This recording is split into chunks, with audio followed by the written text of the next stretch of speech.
Oh, bloody hell, what a lovely thing. And then, oh well. Not to worry. It's your way saying we're not booking Eamon on the show for a while. No, listen, we tried to get Eamon on the show just this week. Yeah, I was talking to... What It did was Monday. We were talking about Stephen Kenny. Stephen Kenny. And he was literally recording his pod as we were on air, so... It wasn't a no, by the way. It wasn't a no, by the way. It wasn't I don't want to ever appear again. It was more like, sorry, I'm recording the pod this evening with Gilesy. And then John Giles went in very strong in his support for Stephen Kenny, which I didn't expect. I think Eamon just have to Google who the host is.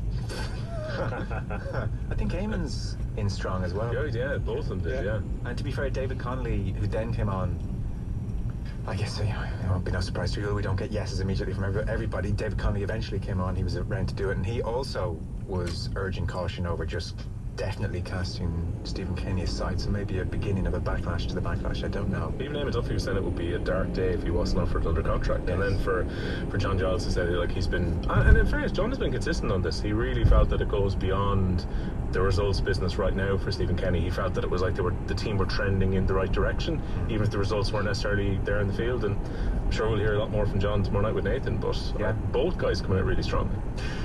Yes. Well, look, somebody called